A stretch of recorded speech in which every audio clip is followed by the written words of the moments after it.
Hey folks, Marty Nowicki with Impact Snap. Today's video is not just how to coil, how to load effectively, and how to develop a feel for loading, coiling, so that you have a lot of momentum for your downswing.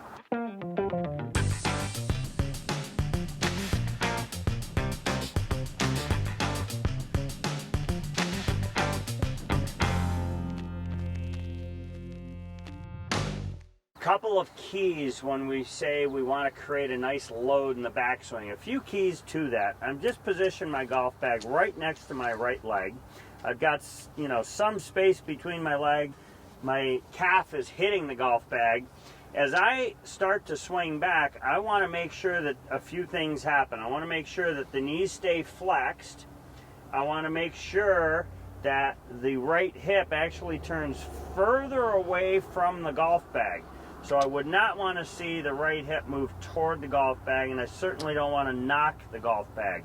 I want to sense that as the knee stays flexed, that the hip actually turns behind me. So if it started right there, I'm going to keep the knees flexed, and I want to make sure that the hip turns behind me.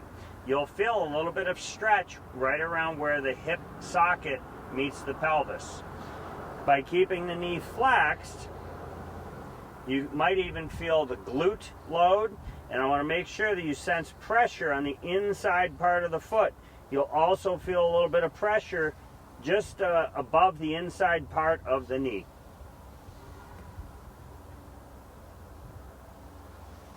When the joints function like that, that's going to create a real nice sensation for the sole purpose of getting the knees to separate, to getting some pressure to move into both feet.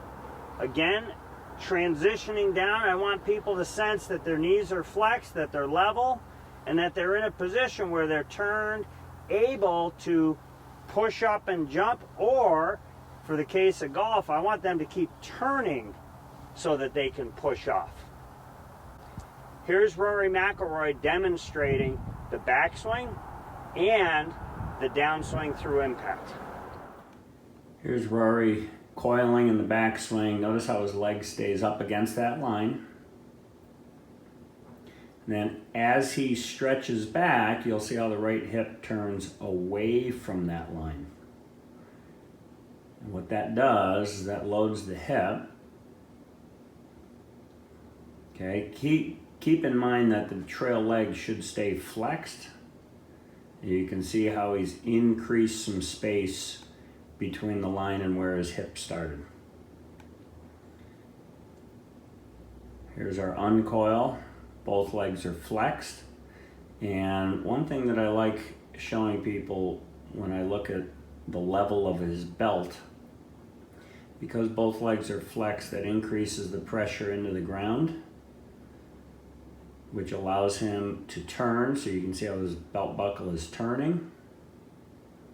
And now he's able to push off the ground, so you can see the difference in the height of his belt. So there it's coiled. He's increasing the pressure into the ground, starting to uncoil, so he's in a position where he can turn and push off. There's our lowercase letter Y and our radius. Thanks for watching. I hope this video helped. Please hit the subscribe button down below. Click the bell notification. That way you get notified each time we put out more content. Please leave your comments down below. That helps us to create more content for you. For Impact Snap, I'm Marty Nowicki. Thanks for watching.